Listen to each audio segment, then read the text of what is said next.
इन्ना इलैहि राजिऊन।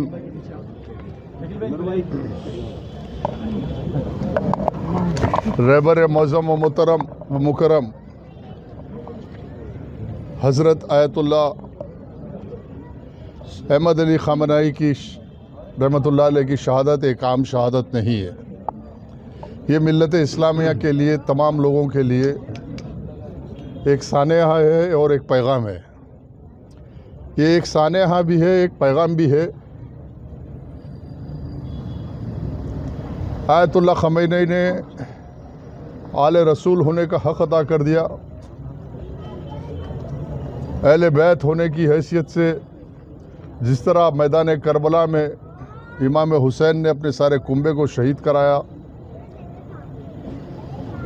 और बातिल के आगे झुके नहीं, उसी तरह अहमद ख़ुमैनी साहब की एक बड़ी ज़िम्मेदारी थी एक मुल्क की। लेकिन दुनिया देख रही है कि साजिश के ज़रिए बातिल हमला करके सारे कुंबे को शहीद कर दिया। अल्हम्दुलिल्लाह, अल्लाह उनकी शहादत को कबूल फरमाए। और इस शहादत से तमाम मुसलमानों को ये पैगाम है कि दुनिया में हक़ ताकत है, ताकत हक़ नहीं हो सकती। और मज़लूमों के एक अजीम क़ायद को शहीद किया गया जो बैतुल मुक़द्दस के लिए एक आवाज़ थी, फ़लस्तीन के मासूम बच्चे की एक आवाज़ थी, फ़लस्तीन की बहनों की आवाज़ थी। और जिस तरह से उन्होंने काम किया वो मिशले राह है सारे मुसलमानों के लिए।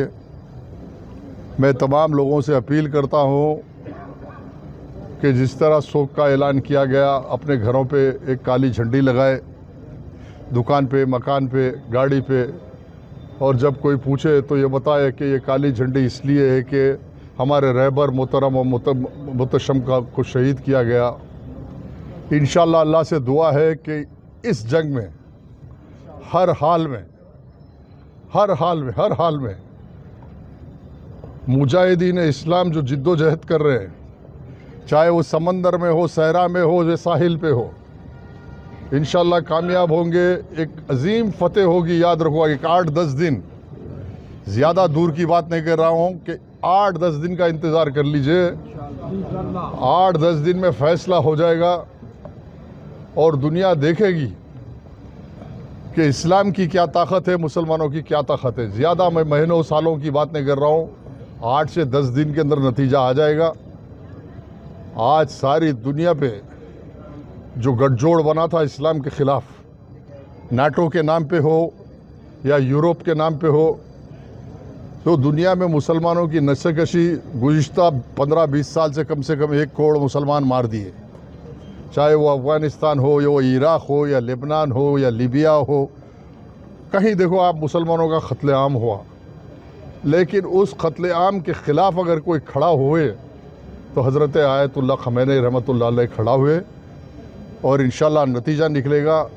आज एक हज़रत ख़ामनेई को शहीद करने से मसले का हल नहीं है, हज़ारों ख़ामनेई पैदा होंगे दुनिया में, हज़ारों पैदा होंगे और बातिल का मुकाबला करेंगे इंशाअल्लाह। बैतुल मुक़द्दस ईद सादगी से मनाओ, ईद सादगी से, और बैतुल मुक़द्दस रमज़ान में दुआ इंशाअल्लाह ताला मुसलमान फ़तेह करेंगे।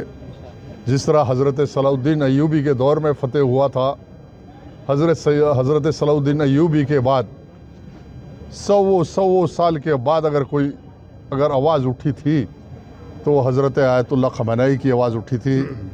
इंशाअल्लाह बहुत जल्द नतायज आ जाएंगे। 10-15 दिन के अंदर आप देख लेंगे कि इसराइल की शिकस्त होगी, अमेरिका की शिकस्त होगी।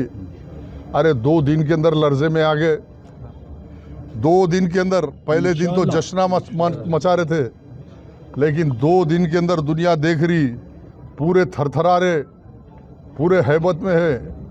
इसलिए उनको ज़िंदगी प्यारी है, हमको शहादत प्यारी है। फ़र्क ये है, उन लोगों को ज़िंदगी है, शुआराम हरम चाहिए, हमको शहादत चाहिए और अल्लाह की खुशनुदी चाहिए। जब अल्लाह के लिए जब लड़ने निकलते हैं तो दुनिया की कोई ताकत मुकाबला नहीं कर सकती। और मैं पूरी उम्मीद हूँ कि जो मुजाहिदीन ईरान के लड़ रहे हैं, इंशाअल्लाह ताला गालिब होंगे। इससे इस्लाम का बोलबाला होगा। ये कामयाबी इस्लाम की कामयाबी है। यकीनन इस्लाम सरबुलंद होगा। जो आज लोग अनजान बैठे हुए कल वो भी खुशी मनाएंगे कि हाँ इस्लाम की सरबुलंदी हुई। आज जो खामोश बैठ के दूर से देख रहे वो लोग और समझ रहे कि ये मुजाहिदीन शिकस्त खाएंगे, बखुदा कह रहा हूँ मेरा ईमान है कि ये राउंड के अंदर तो हम हारने वाले नहीं हैं। ये राउंड तो हमारे नाम लिखा गया।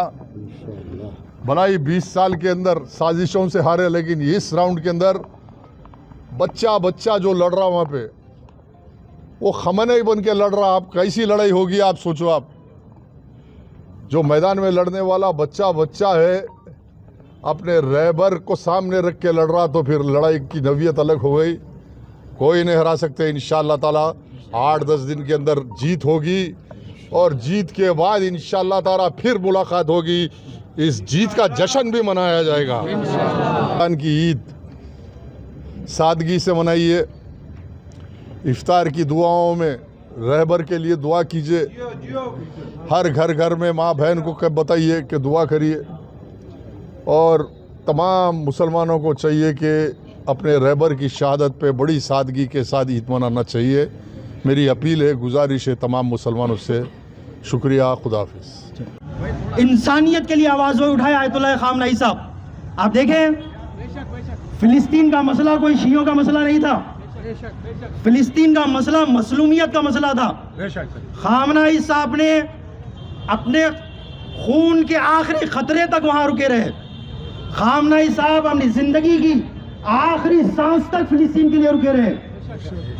उम्मत इस्लामिया के वहदत के लिए, इत्तेहाद के लिए खामनई साहब जब तक कि उनका पूरा कुनबे को ख़त्म नहीं कर दिया गया तब तक वो मर्द मुजाहिद रुका रहा। आज आप लोगों की ये मोहब्बतें, अब जो भी ये कमेटी वगैरह कराएंगे, उनका जो उनसे अकीदत है, उनसे आप हजरत की मोहब्बतें जो आए हैं, यकीन मानिए एक तरफा मोहब्बत नहीं है। कोई जो दिल से किसी को नहीं चाहता, इतनी मुख्तलिफ लोगों को जमा नहीं कर सकता। ये खामनई साहब की बेपनाह मोहब्बत पूरी इंसानियत का सबूत है। बहरहाल बहुत बहुत शुक्रिया आप हजरत का। एक की मौत वाक़ई हुई, हजरत फर्क रखिए, शहादत और मौत में फर्क है। खामनई साहब की मौत नहीं हुई, वो मर्द मुजाहिद मैदान में शहीद हुआ है, मुद्दों को बाकी रखते हुए शहीद हुआ है। मौत नहीं है, खामनई साहब की शहादत हुई है। नारे तकबीर।